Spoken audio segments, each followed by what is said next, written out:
Hello friends, welcome to my channel. Friends, आज के इस वीडियो में हम लोग पढ़ेंगे chapter 8 Far from the Madding Crowd का chapter 8।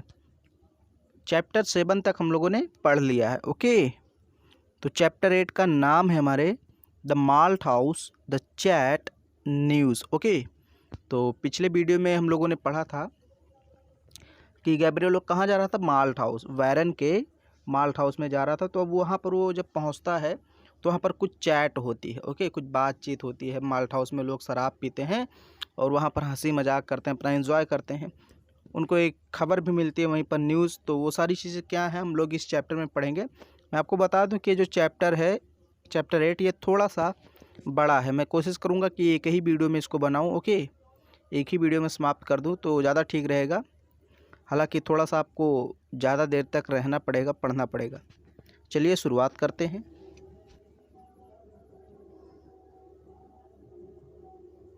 The malt house the chat news. Okay, देखिए, Warren's malt house was surrounded by a wall which was covered with ivy.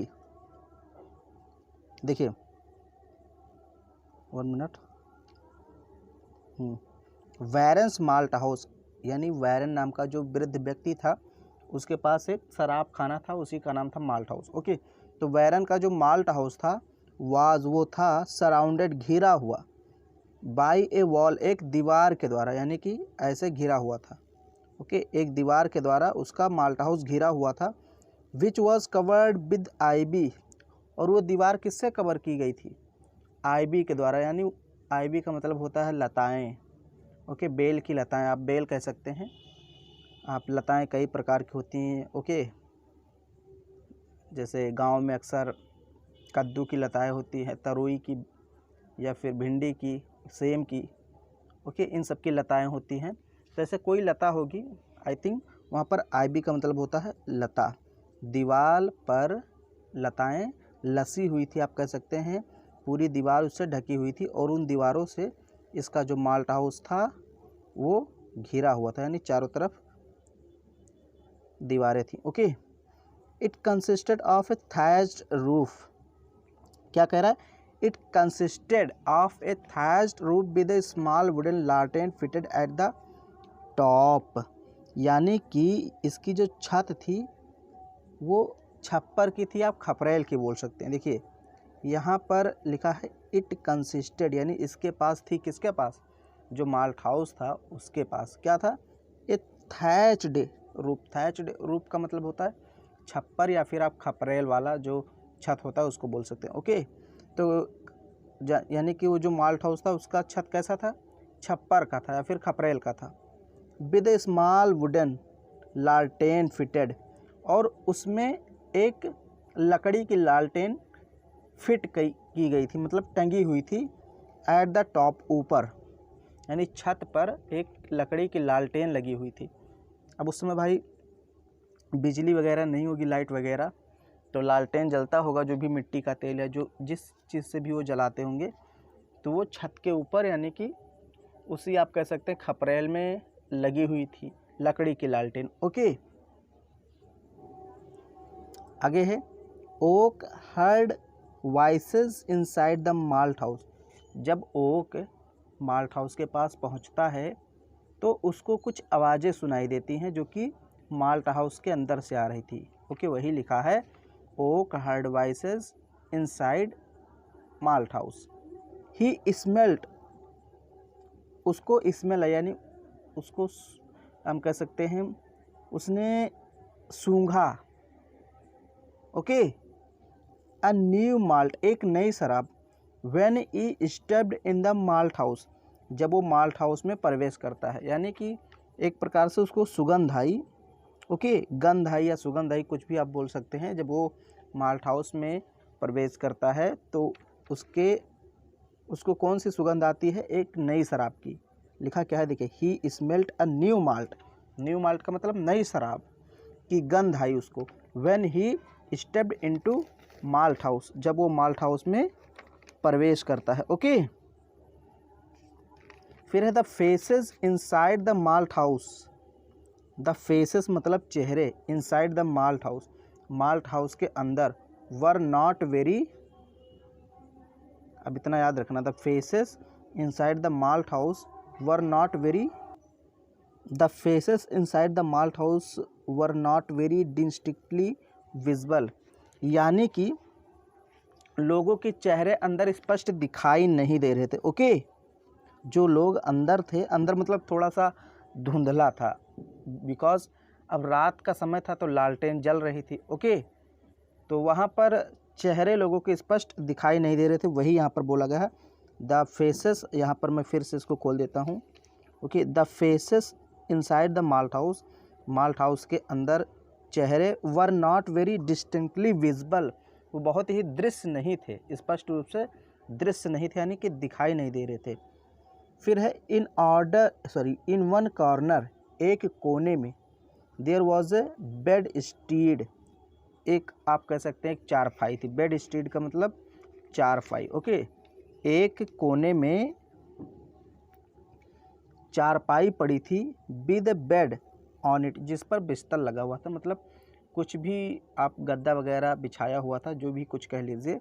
तो वही कह रहा है,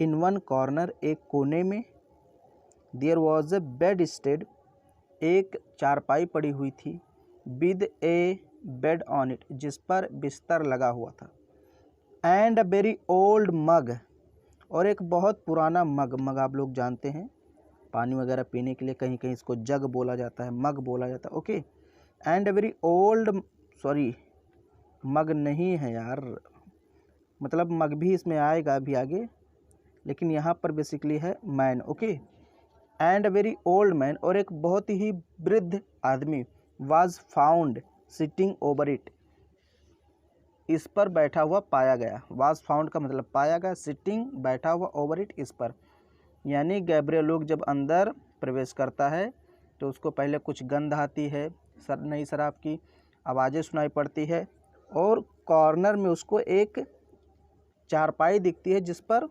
बिस्तर लगा हुआ था, यानी बेड सजा हुआ था, and a very old man was found sitting over it, और एक बहुत ही वृद्ध आदमी उस पर बैठा हुआ था। ओके, कौन था अभी पता चलेगा, यही माल्ट हाउस का मालिक ही था। ओके, जिसका आप नाम जानते हैं वारेन, उसी का माल्ट हाउस था, तो बहुत ही वृद्ध था। मैंने इसको मग पढ़ लिया था। ओके, क्योंकि जब ऐसे मैं लकीर कर देता हूँ तो वर्ड जो है स्पष्ट दिखता नहीं है। Everybody was discussing the great fire that broke out in the hay stocks and the wheat rocks, यानी कि प्रत्येक व्यक्ति उस अग्निकांड के, उस आग के बारे में बातें कर रहे थे। ओके, जो घास और गेहूं के ढेर में लगी हुई थी। देखिए यहाँ पर, देखिए फिर से देखिए, एवरीबडी वॉज डिस्कसिंग, प्रत्येक लोग बातें कर रहे थे, द ग्रेट फायर, उस बड़ी आग की, यानी उस भयानक आग की। ओके, भयानक, बहुत भयानक आग लगी थी। दैट ब्रोक आउट, जो लगी हुई थी, in the hay stocks, hay stocks का मतलब आप कह सकते हैं कि जो भूसी वगैरह थी, या फिर जो कुछ उसमें था, जैसे आप घास कह सकते हैं, जैसे जब अनाज से हम, सॉरी अनाज जो पूरा रहता है, जब उससे हम दाने को अलग कर देते हैं, ओके, फसल से अनाज को अलग कर देते हैं, तो जो डंठल रह जाता है वही था बेसिकली। आप लोग उसको जानते हैं, गेहूं का डंठल होता है, धान का डंठल होता है, तो वही चीज़ वहाँ पर रखी थी, तो उसी को यहाँ पर हे बोला गया है। ओके, हे का मतलब क्या होता है, फसल का डंठल, तो उसमें आग लगी थी, उसका जो स्टॉक्स था। ओके, एंड व्हीट रिक्स, और जो गेहूं के जो ढेर थे उसमें आग लगी हुई थी, तो लोग उसी के बारे में बात कर रहे थे। फिर आगे है, एवरीबडी वेलकम्ड ओक, जब ओक ने प्रवेश किया अंदर माल्ट हाउस में, तो सब लोगों ने कहा वेलकम वेलकम ओक, सभी लोगों ने उसका स्वागत किया। क्यों? क्योंकि आग को बुझाने में गैब्रियल लोक ने बहुत बड़ी मदद की थी। And wanted to know his name, और सब लोग उसका नाम जानना चाहते थे। ओके, उसका नाम सब लोग पूरा नाम नहीं जानते थे, तो लोगों ने बिल्कुल, अब चूंकि वो वेदरबरी में पहली बार गया था तो लोग उसको उसके बारे में ज़्यादा जानते नहीं थे, तो उन्होंने कहा स्वागत है आपका, स्वागत है, आइए आइए, लोग उसका नाम जानना चाहते थे। The old man was the master of malt house, जो बूढ़ा व्यक्ति था जो चारपाई पे पड़ा हुआ था वो कौन था, वही यहाँ पर लिखा है, the old man was master of the malt house, यानी उस माल्ट हाउस का मालिक था। Okay, old man. He said, उसने कहा, that he knew Oak's grandparents, उसने कहा कि ये इसके ग्रैंड पेरेंट्स को जानता है। ग्रैंड पेरेंट्स का मतलब इसके जो आप कह सकते हैं दादा दादी। बूढ़े आदमी ने कहा कि मैं गैब्रियल ओक के दादा दादी को जानता हूँ। ग्रैंड पेरेंट्स का मतलब यही होता है। Okay, and that Oak's father was a great friend to his son Jacob, उस बूढ़े आदमी ने कहा कि गैब्रियल ओक के पिताजी तो हमारे बेटे के दोस्त हैं, दोस्त थे। Okay, who was at that time sitting there, जो इस समय वहाँ पर बैठा हुआ विद हिज सन बिली, अपने बिली के साथ। ओके, यानी कि देखिए यहाँ पर आप समझिए बिली कौन है, जैकोब कौन है और बूढ़ा आदमी कौन है।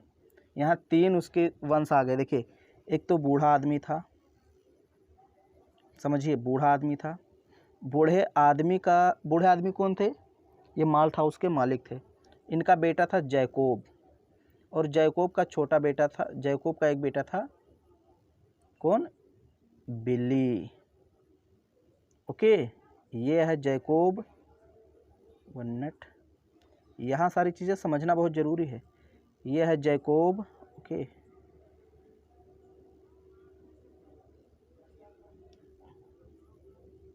ये जैकोब हो गया, ये हो गया बिली, और ये हो गया जैकोब का पिताजी। तो इनमें क्या रिश्ता है। ओके, ये इसके दादाजी हुए और ये इसका पोता हुआ। तो बूढ़े आदमी ने कहा कि गैब्रियल ओक के पिता हमारे बेटे जैकोब के फ्रेंड थे, और जैकोब कहाँ अपने बच्चे के साथ खेल रहा, वहीं पास में बैठा खेल रहा था। ओके, वही चीज़ ये ग्रैंडफादर, ये जो बूढ़ा आदमी है, कह रहे हैं। देखिए, he said that he knew Oak's grandparents, उसने कहा कि वो उनके परदादा को जानता है। ये सारी चीज़ें मैंने आपको पढ़ा दी, सॉरी। हाँ, 1 मिनट, ही क्या हो रहा है, कुछ मुझे समझ में, न्यू फंक्शन आ गया है इसमें, तो ये मुझे कुछ ज़्यादा इसमें समझ में नहीं आ रहा है। Oak was offered a malt, Oak को एक शराब ऑफर की गई, यानी कि एक शराब दी गई। ओके, इन टाल मग, ये देखिए मग आ गया, तो यहाँ मैंने मैन को ही मग समझ लिया था, आगे यहाँ पर मग आ गया। एक बड़े मग में गैब्रियल ओक को एक शराब ऑफर की गई। Oak was offered a malt drink in a tall mug which was dirty, जो बहुत ही गंदा था। एट द हैंडल्स पर, यानी जग में या मग में जो हैंडल लगा था वो बहुत ही गंदा था। And over which engraved the letters, और उस पर एक वर्ड, एक लाइन लिखी हुई थी, फॉर गॉड फॉरगिव मी, ईश्वर मुझे क्षमा करना है। यानी गैब्रियल ओक को जिस जग में शराब लेकर दिया गया वो जग बहुत ही गंदा था। ओके, और उस जग के ऊपर लिखा था ईश्वर मुझे क्षमा करना, यानी भाई शराब पी रहा हूँ, गलत काम कर रहा हूँ, तो ईश्वर इसके लिए मुझे माफ़ करे। ओके, अब गंदा इसलिए था क्योंकि शराब भर के दे दिया जाता था, तो लोग थोड़ा थोड़ा अपना पीते थे। ओके, हर व्यक्ति के हाथ में वो शराब जाती थी, थोड़ा समय पी लिया, फिर आगे बढ़ा तो वो पी लिया, आगे बढ़ा दो, ऐसे करके। Oak made himself perfectly at home in that company, Oak वहाँ पर जा करके उन लोगों के बीच अपनापन महसूस कर रहा था। ओके, वही लिखा है, Oak made himself perfectly at home. Make at home का मतलब होता है अपना महसूस करना। देखिए, परफेक्टली का मतलब पूरी तरीके से, हिमसेल्फ का मतलब स्वयं को, इसको समझना पड़ेगा यहाँ से। देखिए, ओक मेड एट होम, ओप ने अपना समझाया, ओप को अपनापन सा महसूस हुआ, परफेक्टली पूरी तरीके से, इन दैट कंपनी, उन लोगों के साथ में, यानी जो पीने वाले लोग थे, जब उनसे ओक मिला तो ऐसा लगा कि ये सब अपने लोग हैं। ओके, फिर आगे देखिए, John Cagan offered a drink Henry Fray, John Cagan नाम का एक व्यक्ति था, वो भी उसी में बैठा था। ये मैंने आपको पहले पढ़ा दिया कि जॉन कैगन कौन थे, हेनरी फ्रे, ये सारी चीज़ें। ओके, तो John Cagan offered a drink, John Cagan एक ड्रिंक देता है, किसको, टू हेनरी फ्रे, हेनरी फ्रे को एक ड्रिंक देता है, एक शराब देता है। हु ग्लैडली एक्सेप्टेड, जो बहुत ही खुशी से इसको एक्सेप्ट कर लेता है, स्वीकार कर लेता है। देखिए, ये चर्चा है, इसी को कहते हैं, इसीलिए इसका नाम था चैट। अब यहाँ लोग आपस में बातें कर रहे हैं, एंजॉय कर रहे हैं, ओके, मटर गश्ती कर रहे हैं, एक दूसरे को शराब दे रहे हैं। Henry Fray said, Henry Fray ने कहा, दैट कि the world was really bad, दुनिया वास्तव में बहुत बुरी है। एंड देयरफॉर, और इसीलिए, there was nothing in it, इसमें कुछ नहीं है, टू एंजॉय, आनंद लेने के लिए, यानी दुनिया में कोई ऐसी चीज़ नहीं है जिसका हम लोग आनंद लें, बट ओनली टू टॉलरेट, बल्कि सब कुछ सहन करने के लिए है। ओके, हेनरी फ्रे ने कहा, भाई शराब जब पीते हैं तो लोग अजीब तरह की कव्वाली निकलती है इनके मुंह से, अजीब तरह की गज़ल निकलने लगते हैं, शायर निकलते हैं, शायरी निकलती है। तो ऐसे ही इन्होंने अपना एक आप कह सकते हैं एक शेर इन्होंने मारा कि ये दुनिया जो है ये बहुत ही बेकार है। The world was really bad, ये दुनिया बहुत बेकार है। एंड, और देयरफॉर, इसलिए, there was nothing in it, इस दुनिया में कुछ नहीं है, टू एंजॉय करने के लिए, यानी दुनिया में कोई चीज़ एंजॉय करने के लिए नहीं है, बट ओनली टू टॉलरेट, बल्कि सब कुछ सहन करने के लिए, यानी दुख ही दुख है, कोई सुख नहीं है। Okay, Henery Fray said that, Henery Fray ने कहा कि he liked his name to be spelled as Henery, not Henry, उसने कहा कि मैं अपना नाम चाहता हूँ कि लोग मेरे नाम को हेनरी स्पेल्ड करें, नॉट हेनरी, मतलब वो अपने नाम को एक अजीब तरह से बोल करके बताता। तो यहाँ पर एक ही चीज़ लिखा हुआ है, देखिए, हेनरी हेनरी, लेकिन जब आप इसको वास्तव में देखेंगे किसी मूवी वगैरह में, तो वहाँ पर हेनरी फ्रे लोगों को अपने नाम का उच्चारण करने का तरीका बताता है, कहता है ये इस तरीके से अगर आप मेरा नाम लोगे तो मुझे पसंद आएगा, वही लिखा है यहाँ पर। Okay, Henery Fray said, Henry फ्रे कहता है दैट ही लाइक, कि वो पसंद करता है, हिज नेम, अपना नाम, टू बी स्पेल्ड, उच्चारण करना, एज हेनरी, हेनरी की तरह, नॉट हेनरी, हेनरी की तरह नहीं। अब वो यहाँ आपको तो दिखाया नहीं जा सकता क्योंकि यहाँ कोई पिक्चर चल नहीं रही। ओके, तो यहाँ एक ही वर्ड लिखा है हेनरी, बट वो उच्चारण करके बोलता है। अब किसी तरह बोलता होगा कि भाई हमको आप हेनरी कहिए, नॉट हेनरी कहिए। ओके, ऐसे कुछ बोला होगा। देखिए, John Cagan next offer to drink to Mark Clark, तो जॉन कैगन ने सबसे पहले ड्रिंक किसको ऑफर किया, हेनरी फ्रे को।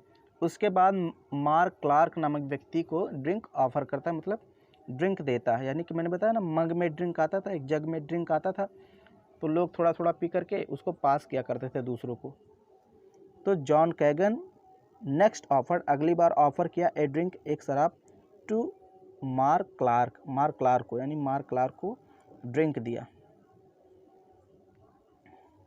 ही नोटिस्ड, उसने देखा, दैट की Joseph Poorgrass did not so far have the opportunity of getting his turn to drink, यानी उसने देखा कि पोरग्रास को, यानी जोसेफ पोरग्रास को अभी अपने बारी का शराब पीने का सौभाग्य ही नहीं मिला। मतलब मुँह लटकाया बैठा था, सभी लोग पी रहे थे, लेकिन जो जोसेफ पोरग्रास था उसकी बारी ही नहीं आई। ये भी एक नाम है। Okay, Joseph Poorgrass. मैंने आपको ये सब नेम शुरुआत में बता दिए हैं इंट्रोडक्शन में। इंट्रोडक्शन क्लासेस हमारे दूसरे चैनल पर हुई थी। ओके, वहाँ पर मैंने सब पढ़ाया, समरी, इंट्रोडक्शन, वो सब देख लेंगे तो फिर आपको डिटेल स्टडी में मज़ा आएगा। नहीं तो फिर आप समझ नहीं पाएंगे कि पोरग्रास कौन था, जॉन कैगन कौन था। तो ये देखिए लिखा है John Cagan next offered, sorry ये हो गया, हाँ, next offered a drink to Mark Clark. John Cagan ने मार्क क्लार्क को ड्रिंक ऑफर किया यानी दिया। ही नोटिस्ड, और उसने देखा, दैट कि Joseph Poorgrass did not so far have, नहीं पाया था, यानी कि जोसेफ पोरग्राफ को नहीं मिला था द अपॉर्चुनिटी मतलब सौभाग्य, ऑफ गेटिंग हिज टर्न, अपने बारी का, टू ड्रिंक, पीने का, यानी अपने बारी का ड्रिंक पीने का उसको सौभाग्य नहीं मिला था, यानी सब लोग पी रहे थे, अभी मग उसके पास गया ही नहीं था। बिकॉज, क्योंकि ही वॉज वेरी साई, वो बहुत शर्मीला था, इन ऑल थिंग्स, सभी चीज़ों में। भाई जो शर्मीले व्यक्ति होते हैं उनको दे दो तो कुछ खा पी लेते, नहीं तो बैठे रहते, मांगते नहीं, किसी बोलना भी नहीं चाहते। तो जो जोसेफ पोरग्रास था बहुत ही साई था, बहुत ही शर्मीला व्यक्ति था सभी चीज़ों में, चाहे खाने की बात हो तो पीछे रहता था, बोलने बातचीत करने की बात हो, हंसी मजाक, सब चीज़ में बहुत ही शर्माता था। ओके, तो इसलिए इसको अभी नसीब ही नहीं हुआ था कि ये ड्रिंक पिए।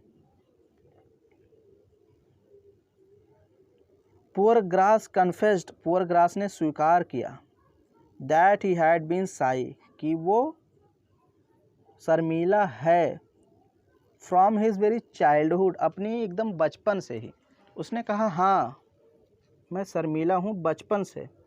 That shyness was in the blood of his family, और ये जो साइनस है ये हमारे फैमिली के ब्लड में है, यानी कि ये ख़ानदानी आदत है हमारी, यानी हमारे माता पिता भी शर्मीले थे, कहने मतलब उसका ये। ओके, इसीलिए वो कह रहा है sinus was in the blood of his family, यानी हमारे फैमिली, हमारे परिवार के खून में ये साइनस है। एंड दैट, और इसलिए, ड्यू टू साइनस, इस शर्मीलेपन के कारण, यानी ये जो इसका शर्माने का जो लहजा है इसी के कारण, इसी शर्म के कारण, ही कुड नॉट इवन लुक, वो नहीं देख सकता था, एट द फेस की ओर, ऑफ हिज मिस्ट्रेस बादशबा, अपने मालकिन बादशबा की तरफ। यानी कि ये जो जोसेफ पोरग्रास था ये मिसिस यानी कि जो बादशबा थी फार्म की मालिक, उसके यहाँ काम करता था। तो जब ये पैसा लेने जाता था, आप कोई एक इस पर नॉवेल बना है यूट्यूब पर, आपको मिल जाएगा, उसको ज़रूर देखिए, तो आपको पूरी कहानी समझ में आ जाएगी। हालांकि वो इंग्लिश में है टोटल, तो लैंग्वेज आपको थोड़ा समझना पड़ेगा, हिंदी में नहीं है, लेकिन आपको कहानी समझ में आ जाएगी। तो जब ये जोसेफ पोरग्रास अपने मालकिन के सामने पैसा लेने जाता था, काम करता था तो पैसा ज़रूर लेगा, तो जब दिहाड़ी लेने जाता था या पेमेंट लेने जाता था अपनी, तो बहुत ही शर्माता था, बादशबा के सामने अपनी नज़र भी नहीं मिला पाता था, अपने बादशबा जो इसकी मालकिन थी उसको देख भी नहीं पाता था सही से। ऐसा नहीं, कई लड़के होते हैं बहुत ज़्यादा शर्मीले होते हैं, वो लड़कियों से आँख भी नहीं मिला पाते, तो जोसेफ पोरग्राफ ऐसे ही था। ओके, अपने शर्मीलेपन के कारण ये अपनी मिस्ट्रेस बादशबा से आँख नहीं मिला पाता था, उनके चेहरे की तरफ नहीं देख पाता था। आगे पढ़िए। ही रिलेटेड सर्टेन एक्सपीरियंसेस, उसने कुछ और अपने अनुभव बताए, ऑफ हिज लाइफ, अपने जीवन के बारे में। ओके, नेमली का मतलब कुछ उसके साथ जो घटनाएं घटी थी, लाइफ नेमली का मतलब, ओके, उसको बताता है एक एक करके। अब देखिए क्या क्या बताता है। अब यहाँ वो थोड़ा सा बकवास करेगा जोसेफ पोरग्रास। ओके, अपनी सारी, जैसे होता है ना शराब पी लेते हैं तो बचपन की यादें, कब क्या हुआ था, ये सारी चीज़ें आने लगती है, तो जोसेफ पोरग्रास यहाँ पर अपने कुछ अनुभवों को बताएगा। ओके, तो वो अपने जीवन के अनुभव को शेयर करते हुए कहता है, how at the Greenhill fair he had seen some scantily dressed women on the horseback. वो कहता है कि कैसे उसने ग्रीन हिल मेले में, यानी ग्रीन हिल नामक स्थान पर एक मेला लगता था, तो उसी को बोला गया है ग्रीन हिल फेयर। यानी उसने बताया कि कैसे उसने ग्रीन हिल फेयर में चुस्त कपड़े पहने हुए औरतों को घुड़सवारी करते हुए देखा था। ओके, ये देखिए, हाउ कैसे, eight Green Hill fair, Green Hill मेले में, ही हैड सीन, उसने देखा था, सम स्कांटली ड्रेस्ड वुमेन, कुछ चुस्त कपड़े पहने हुए औरतों को, ऑन द हॉर्स बैक, घोड़े पर बैठे हुए। ये पोरग्रास अपने जीवन के बारे में थोड़ा बहुत अनुभव को शेयर कर रहा है कि उसने क्या क्या किया था। मतलब उसने बताया कि मैंने चुस्त कपड़े पहने हुए औरतों को देखा कि वो घोड़े पर बैठी हुई थी, और ये बात कहाँ की है, ग्रीन हिल फेयर की। एंड हाउ हैड वर्कड, और कैसे काम किया था, एज एन अर्ड बॉय, एक संदेशवाहक लड़के के रूप में, at the women's skittle alley, women's skittle alley में। ओके, ये भी एक शायद एक जो नाटक वगैरह होता है, मुझे इसके बारे में कंफर्म नहीं है कि ये क्या है। बेसिकली कहता है यहाँ पर मैंने एक संदेशवाहक के रूप में काम किया। अब इसका मतलब मेरे को नहीं समझ में आ रहा है क्या है, वुमेंस स्किटिल एले। ओके, बट ये जानिए कि उसने ग्रीन हिल फेयर में चुस्त कपड़े पहने हुए औरतों को देखा जो कि घोड़े पर बैठी हुई थी, और उसने संदेशवाहक लड़के के रूप में काम भी किया। ये सब पोरग्रास अपने जीवन के बारे में बता रहा है। But none of these experiences could cure him of his shyness, लेकिन इसमें से किसी भी कार्य से या किसी भी अनुभव से उसका शर्मीलापन दूर नहीं हो सका। यानी कि उसको उसकी जो शर्माने की आदत है वो दूर नहीं हो पाई। Okay, Poorgrass related a few other incidents, Poorgrass कुछ और घटनाओं को इंक्लूड करता है आगे, यानी कुछ और घटनाओं को बताता है। तो ये अपनी घटनाएं बता रहा है। मैंने कहा था ये चैट वाला है तो ये बोरिंग हो सकता है थोड़ा सा लगे, लेकिन पढ़ना तो पड़ेगा। Poorgrass related a few other incidents, Poorgrass कुछ अन्य घटनाओं को रिलेट करता है यानी बताता है, ऑफ हिज लाइफ, अपने जीवन के, टू प्रूव, सिद्ध करने के लिए, that he was extremely timid also, कि वो डरपोक भी है। यानी ये पोरग्रास यहाँ पर अपनी बुराई बता रहा था थोड़ा बहुत कि मैं डरपोक भी हूँ बहुत, और वो इसको साबित करने के लिए कुछ अपनी घटनाओं के बारे में बताता है।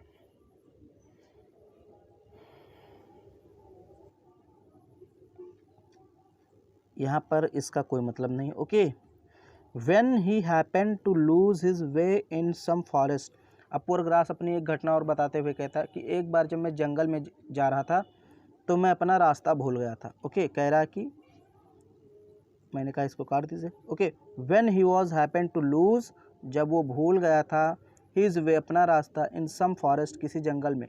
वो कह रहा है एक बार मैं किसी जंगल में जा रहा था तो वहाँ पर मैं रास्ता ही भूल गया।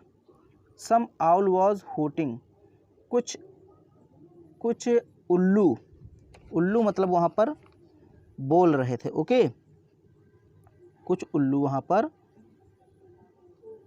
बोल रहे थे। एंड ही थॉट, और वो समझा, that somebody wanted to know his name, कि कोई उसका नाम जानना चाहता है। एंड आल्सो ही रिप्लाइड, और उसने उत्तर भी दिया, I am Joseph Poorgrass of Weatherbury, sir, कि सर मैं जोसेफ पोरग्रास वेदरबरी से हूँ। ओके, अभी ये समझ लीजिए क्या कह रहे हैं। ये जोसेफ पोरग्रास अपनी कहानी बता रहा है कि एक बार मैं जंगल में जा रहा था तो वहाँ पर मुझे एक उल्लू मिला, मतलब उल्लू की आवाज़ सुनी मैंने।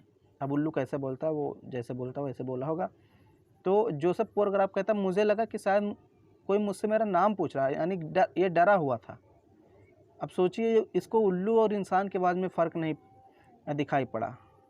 ये अपनी एक प्रकार से अपनी मजाक उड़ा रहा है। ओके, तो कहता है कि जब उल्लू ने बोला तो मुझे लगा कि शायद कोई मेरा नाम पूछ रहा है, इसलिए मैंने बताया कि मैं वेदरबरी का पुअर ग्रास हूँ सर। ओके,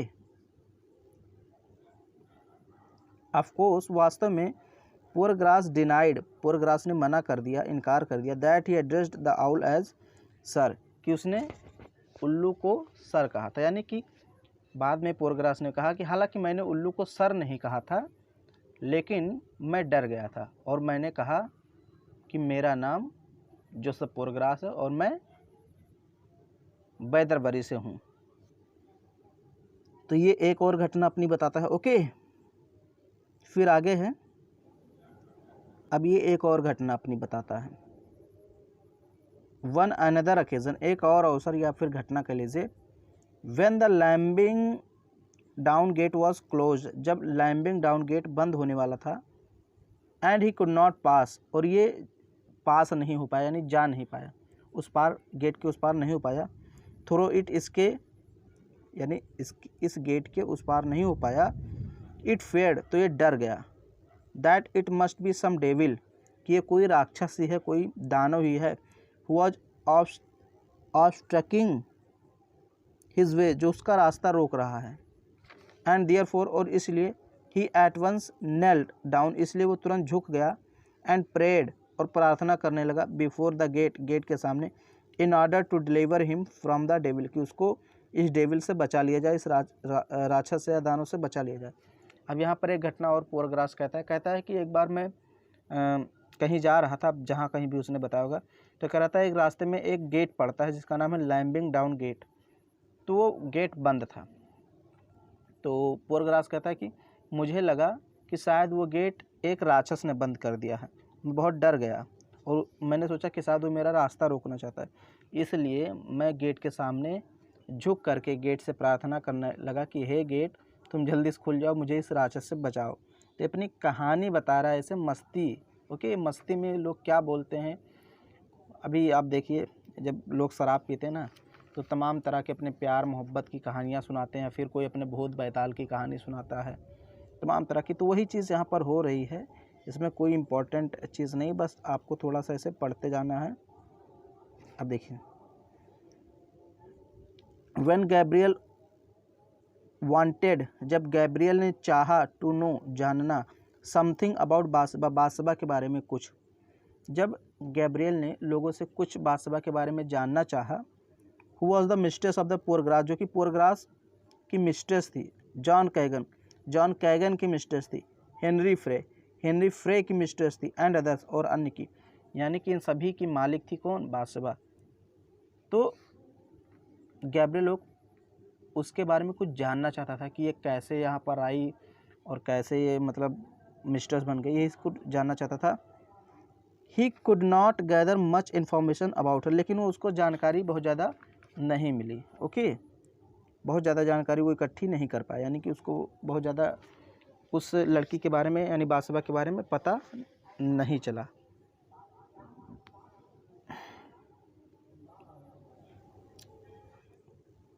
फिर आगे है, जॉन कैगन एडमायर्ड, जॉन कॉगन कहीं लिखा है। ओके, तो बोलने में आप जैसा भी इसको बोलिए, समझना है बस। John Coggan admired, John Coggan प्रशंसा करता है। The hospital spirit of Bathsheba's uncle, Bathsheba के अंकल के दया की भावना को। ओके, हॉस्पिटल स्पिरिट का मतलब दया की भावना जो उनके अंदर थी, उसकी वो प्रशंसा करता है। Who used to offer him drinks, जो उसको ड्रिंक दिया करते थे। ओके, मतलब अब चूँकि बासबा के जो अंकल हैं उनकी डेथ हो गई एक प्रकार से, तो थोड़ा बहुत जानकारी बासबा के बारे में लोग गैब्रियल लोग को बताते हैं कि इसके अंकल पहले फार्म चलाते थे, फिर उनकी डेथ हो गई, तो फिर बासबा ने फार्म संभाला। तो थोड़ा बहुत बताते हैं, हालांकि ज़्यादा इन्फॉर्मेशन गैब्रियल लोग को नहीं मिलती है। तो एक जॉन कॉगन नामक व्यक्ति रहता है, वो बासबा के अंकल की प्रशंसा करता, कहता है बहुत ही दयावान व्यक्ति थे और वो हमें ड्रिंक्स ऑफ़र किया करते थे, यानी हमको शराब दिया करते थे। But then he was not permitted to swear while intoxicated by the drink, लेकिन वो शराब पीने के समय कसम खाने से रोकते थे। देखिए, ही वॉज नॉट परमिटेड, वो परमिट नहीं देते थे। टू स्वेयर मतलब कसम खाने के लिए। While intoxicated by the drink, यानी कि जब हम लोग शराब पीते थे, जैसे उसमें भाई कभी कभी होता है ना, लोग कसम खाते हैं कि आज से हम शराब नहीं पियेंगे। तो वही जॉन कॉगन कह रहा है कि वो जो थे, इसके चाचा, बासबा के जो चाचा थे, वो हमको शराब तो देते थे लेकिन कसम खाने से रोकते थे, क्योंकि आज कसम खा लें तो कल फिर आ जाएंगे वही पीने, तो इससे अच्छा कसम खाओ ही ना, तब तोड़ना ना पड़े, नहीं तो तोड़ दोगे। भाई शराबी का शराब छूटता नहीं, चाहे वो कसम खा ले चाहे कुछ भी खा ले। तो इसीलिए बादशाह के अंकल जॉन कॉगन को रोकते थे कि कसम ना खाया करो कि कल से नहीं पियेंगे, तुम आज पी रहे हो, कह रहे हो कि नहीं पियेंगे कल से, कल फिर आ जाओगे, तो कसम खाने से रोकते थे। ओके, वही चीज़ यहाँ पर है। ही फर्दर कन्फेस्ड, फिर आगे उसने स्वीकार किया, how he used to make love to a dairy maid chocolate. Gabriel wanted to know something about Bathsheba's parents.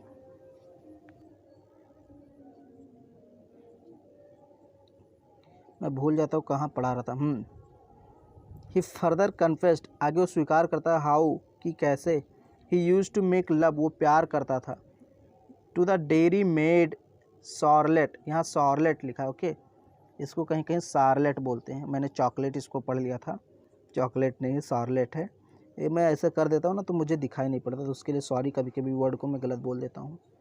तो वो शॉर्लेट नामक एक लड़की से प्यार करता था। ये जॉन कॉगन ने एक और घटना अपनी बताई कि मैं एक लड़की थी शॉर्लेट, उससे प्यार करता था। Okay, Gabriel wanted to know something about Bathsheba's parents. Gabriel ने लोगों से कुछ जानकारी बादशाह के पेरेंट्स के बारे में पूछी कि इसके माता पिता कौन है। ओके, तो उनके बारे में कुछ जानना चाहता था। माल्स्टर सेड, माल्स्टर ने कहा, दैट कि Bathsheba's father was Levi Everdene, कि बादशाह के फादर कौन थे, Levi Everdene, who married as pretty women, जिन्होंने खूबसूरत लड़की से शादी की, बट बिकेम बैंकरप्ट, लेकिन बाद में दिवालिया हो गए, यानी कि बहुत ही उनके पास पैसा वगैरह नहीं बचा। खूबसूरत लड़की से उन्होंने शादी तो की लेकिन वो बाद में दिवालिया हो गए। Twice and thrice in his life, मतलब 2-3 बार जीवन में वो दिवालिया हुए। ओके, दिवालिया का मतलब कर्जा ले लेना और कर्जा देने से मना कर देना, कह देना कि मेरे पास कुछ भी नहीं, खाने का ठीक नहीं है, हम नहीं दे पाएंगे। तो उसको कह रहे हैं आप एक्सेप्ट कर लेते हैं ना, एक प्रकार से कपड़े वगैरह अपने निकाल देते हैं, अपनी बेइज्जती करवा लेते हैं, तो उसको फिर कहा जाता है आपको दिवालिया घोषित कर दिया गया है। तो इनके साथ ऐसा 2-3 बार हुआ। ओके, ये माल्स्टर कह रहा है गैब्रियल ओक से, जब गैब्रियल ओक ने कहा कि बादशाह के पिता के बारे में, माता के बारे में बताओ, पेरेंट्स के बारे में, तो बता रहा है कि इसके पिताजी ने एक खूबसूरत लड़की से शादी किया, बाद में ये जीवन में 2-3 बार दिवालिया हो गए। John Coggan said that, John Coggan ने कहा कि Bathsheba's father had a great weakness, कि बादशाह के फादर की एक बहुत बड़ी कमजोरी थी, फॉर अदर वुमेन, अन्य औरतों के लिए। अब कौन सी कमजोरी थी? And that is why to satisfy that making hankering he used to fancy his own wife to be another man's wife.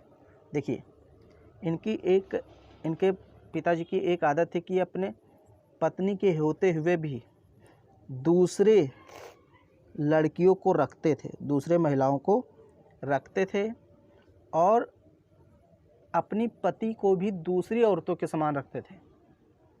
मतलब अपनी औरत को भी दूसरी औरत के ही समान रखते थे, समझे नहीं?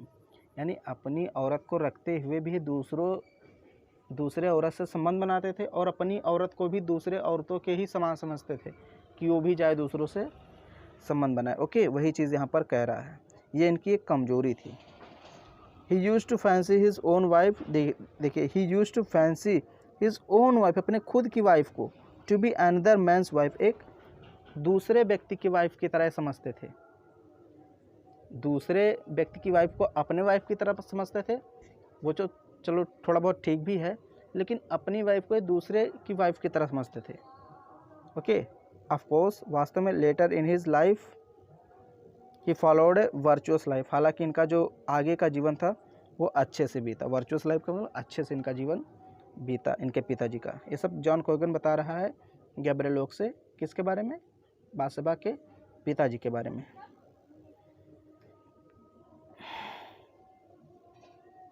Gabriel wanted to change the topic of their conversation. अब गैब्रियल इस बातचीत को बंद करना चाहता था। ये जो टॉपिक है कि बादशाह के पिता कौन थे, माता कौन थे, इस टॉपिक, क्योंकि उसे कुछ अच्छा नहीं लगा तो वो इस टॉपिक को चेंज करना चाहता था। एंड दैट इज़ वाई, और इसीलिए ही सेड, उसने कहा, that master must be feeling very happy, कि ये जो मास्टर हैं यानी कि यहाँ के मालिक हैं, बूढ़े व्यक्ति बहुत ही खुश लग रहे हैं। एंड फॉर्चुनेट, और बहुत ही सौभाग्यशाली हैं। विद हिज सन्स, अपने पोते के साथ, एंड विद हिज सन्स, अपने बेटे के साथ, एंड ग्रैंड चिल्ड्रन, और अपने पोते के साथ। मैंने बताया था शुरुआत में कि जो मास्टर था उसका बेटा जैकोब था, और उसका जैकोब का बेटा कौन था, बिली, यानी कि यहाँ तीनों रहते थे, दादा, पिता और पोता। तो गैब्रियल ओक ने कहा कि ये बहुत ही खुश हैं, बहुत ही सौभाग्यशाली हैं कि इनके तीनों पीढ़ियाँ एक साथ रहती हैं, यानी कि ग्रैंड चिल्ड्रन भी रहता है, सन्स यानी इसके बेटे भी रहते हैं, और अपना तो खुद मास्टर रहता ही है। At which a speculation was started in order to gauge the of the master, इसी बात पर लोग उसके एज के बारे में पूछने लगे, यानी कि बेसिकली गैब्रियल, कि ये कितने साल का होगा है बूढ़ा, मतलब अपने बेटे को भी देख रहा है, यानी इसके बेटे भी हैं, इसका पोता भी है, तो ये कितने साल का होगा। And it was finally discovered that he was 117 years old, और उसको पता चला कि ये 117 वर्ष का था। गैब्रियल को बाद में पता चला कि 117 वर्ष का था। The master felt very much pleased, master यानी कि जो था, मतलब मालिक था, वो बहुत ही, मास्टर या मास्टर दोनों एक ही चीज़ है, मतलब जो मालिक था वो बहुत खुश था। Okay, 1 minute. यहाँ पर जो मास्टर है दूसरा व्यक्ति है। ओके, मैं आपको एक ही व्यक्ति बता रहा था तो समझ लीजिए। मास्टर जो है ये ओनर है उस माल्ट हाउस का, और ये मास्टर एक अन्य व्यक्ति है। ओके, मैं इसको बार बार एक ही चीज़ समझ रहा था क्योंकि इसमें एक ही स्पेलिंग का अंतर है, तो उसके लिए सॉरी। मास्टर दूसरा है, मास्टर दूसरा। ओके, मैंने सोचा शायद स्पेलिंग मिस्टेक कर दी हो उसने, तो इसलिए लिख रहा है, लेकिन वास्तव में दोनों अलग अलग हैं। The master felt very much pleased, ये जो मास्टर था इसने बहुत खुश था। व्हेन ही वाज टोल्ड, जब उसको बताया गया, बाय एवरीबॉडी, प्रत्येक लोगों के द्वारा, that he was pretty old, कि वो बहुत ही सुंदर है। Okay,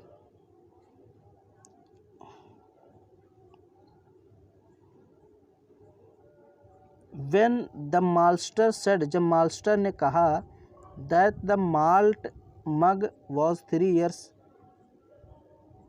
older than himself, master ने कहा ये जो इस माल्ट हाउस का मालिक है, ये मग उससे 3 वर्ष पहले का है। ओके, 3 years ओल्डर मतलब 3 वर्ष पहले का है, यानी कि आप सोच सकिए कि वो 117 वर्ष का है, जो मालिक है वो 117 वर्ष का है, और उसके 3 वर्ष पहले का ये मग है, यानी कि 120 वर्ष। इस मग की उम्र कितनी हो गई, 120 वर्ष। Gabriel wanted to examine the mug, उस एक प्रकार से उसको देखना चाहता था, मग को सही से एग्जामिन करना चाहता था। And while Gabriel was examining the mug, जब वो मग को सही से देख रहा था,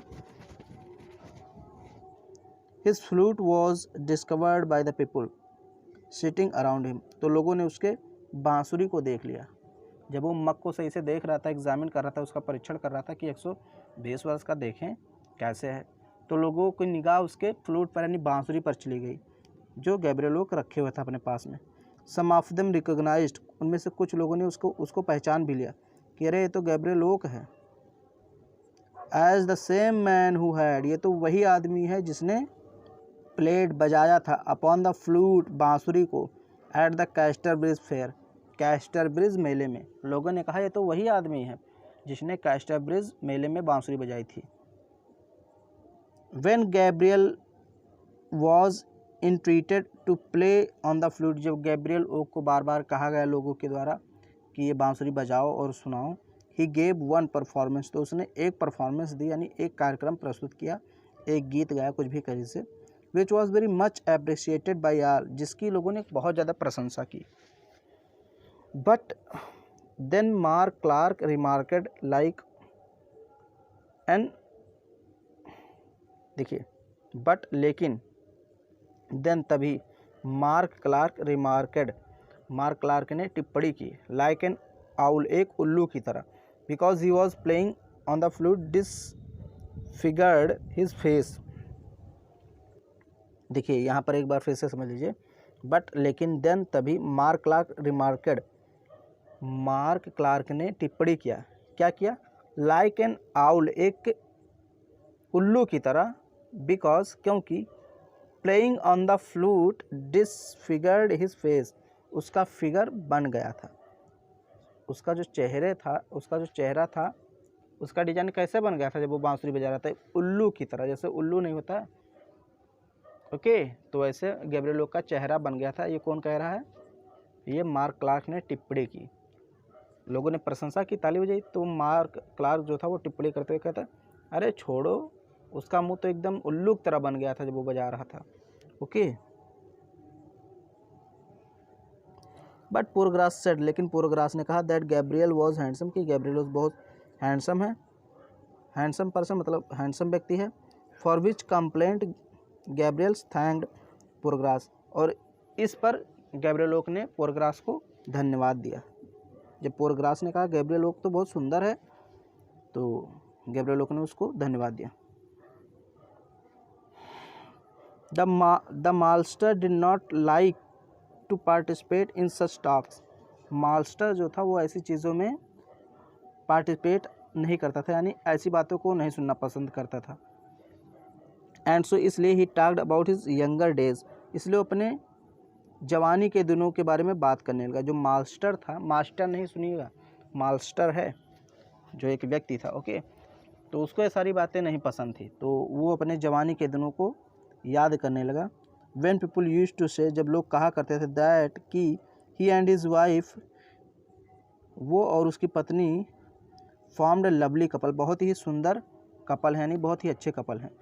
मतलब माल्स्टर ने कहा कि लोग हमें हमारी जवानी के दिनों में कहते थे कि हमारी पत्नी और हमारी जोड़ी बहुत ही अच्छी है, बहुत ही सुंदर है.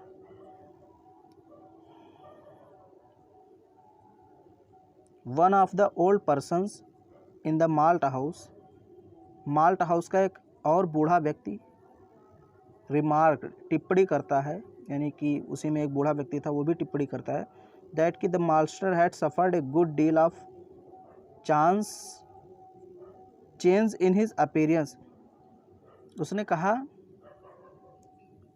कि मास्टर ने अपने दिखावे में, हाव भाव में, अपीयरेंस का मतलब दिखावा, उसमें बहुत ज़्यादा चेंज कर लिया है. ओके, मतलब आप कह सकते हैं कि उसकी एकदम सूरत बदल गई थी. ओके, तो एक बूढ़े व्यक्ति ने मास्टर के बारे में कहा. जब मास्टर अपनी जवानी के दिनों के बारे में बात करने लगा, तो एक बूढ़े व्यक्ति ने मास्टर के बारे में कहा, अरे तुम्हारा तो पूरा अपीयरेंस, यानी तुम्हारा हाव भाव, यानी चेहरा ही पूरा चेंज हो गया, बदल गया है अब. देन गैब्रियल सेड, फिर गैब्रियल ने कहा, दैट कि master had not changed much in his looks, कि मास्टर का जो चेहरा है वो बहुत ज़्यादा परिवर्तित नहीं हुआ है, यानी master had not changed, master ने नहीं चेंज किया है, मच, अधिक, इन हिज लुक्स, अपने दिखावे में, यानी अपने चेहरे को बहुत ज़्यादा नहीं बदला, यानी अभी चेहरा इसका वैसे ही है, गैब्रियल लोक ने कहा. एट दिस मोमेंट, इसी क्षण या इसी time, Susan Tall's husband, Susan टाल का husband and a few others left the malt house, यानी सुसान टाल्स का हस्बैंड, ये सुसान टाल्स एक व्यक्ति का नाम है, ओके, उसके हस्बैंड और कुछ और लोग लेफ्ट द माल्ट हाउस, यानी माल्ट हाउस छोड़ के चले गए. ये सब मैंने बताया. सुसान टाल्स कौन है, ये सब कुछ मैंने बताया, इसको आप देख लीजिए पहले. John Coggan promise to provide Gabriel with some kind of lodgings, John Coggan ने गैब्रियल को कहा कि हम आपके रहने की व्यवस्था करेंगे. हेनरी फ्रे रिटर्न फ्रॉम आउटसाइड, हेनरी फ्रे बाहर चला गया था, तो वो फिर से लौट आया बाहर से, यानी अंदर आ गया माल्ट हाउस में. विद द न्यूज़, एक न्यूज़ के साथ दैट कि बासबाज बैलिफ, बासबा का बैलिफ यानी बासबा के फॉर्म में जो बैलिफ के पद पर था वो बैलिफ बिली पेनीवेज वॉज काट पकड़ा गया है रेड हैंडेड रंगे हाथ वाइल स्टीलिंग बार्ले जौ चुराते हुए फ्रॉम द बार्न यानी कि उस फॉर्म से। ओके, वो जो जहाँ पर अनाज वगैरह रखे थे वहाँ पर जौ चुराते हुए बिली पेनीवेज पकड़ा गया है। ये किसने कहा? ये हेनरी फ्रे बताता है लोगों को आकर के माल्ट हाउस में, क्योंकि बाहर चला गया था कुछ समय के लिए। एक खबर लेकर आता है कि जो बादशाह का बैलिफ था यानी बैलिफ के पद पर जो व्यक्ति नियुक्त किया गया था बिली पेनीवेज, वो बादशाह के फॉर्म में जौ चुराते हुए, जौ एक अनाज होता है उसको चुराते हुए पकड़ा गया है। And he was dismissed from his job, और उसको नौकरी से निकाल दिया, यानी बादशाह ने उसको डिसमिस कर दिया है फ्रॉम हिज जॉब, उसकी नौकरी से, उसको नौकरी से निकाल दिया गया है। Okay, Susan Tall's husband also return from outside, Susan Tall जो अभी बाहर गया था वो भी वापस लौट आया। देखिए ये इसको समझ लीजिए, सुसान टाल्स एक औरत है और उसी का हस्बैंड है, तो उसी को बोला गया सुसान टाल्स हस्बैंड, यानी सुसान टाल्स का जो पति था वो फिर से वापस लौट आया बाहर से, यानी कि अंदर आ गया। एक्साइटेडली, बहुत ही एक्साइटेड था। ओके, रिपोर्टेड सूचना दिया कि बादशाह youngest maid servant Fanny Robin disappeared from her mistress house, उसने कहा कि बादशाह की जो एक लड़की, एक नौकरानी थी, मेड सर्वेंट का मतलब नौकरानी होता है, फैनी रॉबिन, जिसका नाम फैनी रॉबिन था, डिसअपियर्ड वो भाग गई है, गायब हो गई, फ्रॉम हर मिस्ट्रेस हाउस अपने मालकिन के घर से। ओके, तो दो खबर हो गई। एक तो खबर लाता है फ्रे, लाता है हेनरी फ्रे कि बैलिफ के पद से हटा दिया गया बिली पेनीवेज को क्योंकि उसने जौ चुराया था। दूसरी खबर कौन लाता है? दूसरी खबर लाता है यहाँ पर सुसान टाल का हस्बैंड, और वो खबर लाता है कि बादशाह के फॉर्म में काम करने वाली एक नौकरानी थी फैनी रॉबिन, वो अपने मिस्ट्रेस के घर से भाग गई बिना बताए। And she was in very raised state of health, और उसकी जो स्वास्थ्य थी वो बहुत ही गड़बड़ थी, उसका स्वास्थ्य बहुत ख़राब था। And that she had committed suicide in fits of despair and sorrow, और इसलिए उसने सुसाइड कर लिया है। ओके, निराशा, हताशा में और दुख में उसने सुसाइड कर लिया है, ये खबर लाता है। अब ये कौन लड़की है? रॉबिन, फैनी रॉबिन, जिससे गैब्रिएलो को मिला था, उसको कुछ पैसे दिए थे। ओके, मैंने आपको पिछले वाले वीडियो में बताया था कि गैब्रिएलो को उससे कहता कि माल्ट हाउस का रास्ता बता दो, तो वो कहती है कि मुझे तुम बक हट्स इन बता दो, रास्ता कहाँ है, वो कब तक खुलता है। तो वही लड़की थी फैनी रॉबिन, तो उसने अपनी खुदकुशी कर ली एक प्रकार से, क्योंकि बहुत ज़्यादा हताश थी, निराश थी, उसको दुख था। On hearing this news everybody except the master went to Bathsheba's house.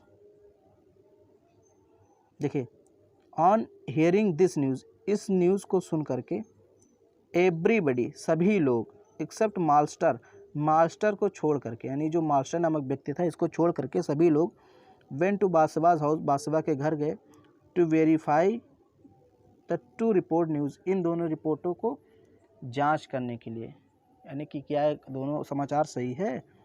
तो लोग गए, माल्ट हाउस छोड़कर सभी लोग भाग गए, यानी कि बादशाह के घर गए। बादशाह सेड, बादशाह ने कहा that Fanny Robin had left her house, कि फैनी रॉबिन ने उसका घर छोड़ दिया, विदाउट हर नॉलेज, बिना उसको बताए हुए, और परमिशन या बिना कोई अनुमति लिए हुए। बादशाह ने कहा कि फैनी रॉबिन ना तो मुझे बताई कि कहाँ जा रही है, ना तो मुझसे अनुमति ली, और उसने घर छोड़ दिया। That she had no other cloth, उसके शरीर पर कोई कपड़ा भी नहीं था, ऑन हर बॉडी, उसके शरीर पर। ओके, बट, लेकिन वर्किंग गाउन, एक वर्किंग गाउन था, यानी वर्किंग, एक काम करने वाला कपड़ा जो था, जैसे काम करते हैं तो जो कपड़ा पहनते, ठीक वही कपड़ा उसके शरीर पर था, उसके अलावा उसके पास कोई कपड़ा नहीं था। तो वही चीज़ यहाँ पर कह रही है कि she had no other cloth, उसके पास कोई अन्य कपड़ा नहीं था, ऑन हर बॉडी, उसके शरीर पर, बट ए वर्किंग गाउन, एक वर्किंग गाउन के अलावा, यानी वो एक वर्किंग गाउन था, एक काम करने वाला कपड़ा था, उसके अलावा और कोई कपड़ा नहीं था उसके शरीर पर। ये समाप्त होने वाला है, थोड़ा सा और बचा है।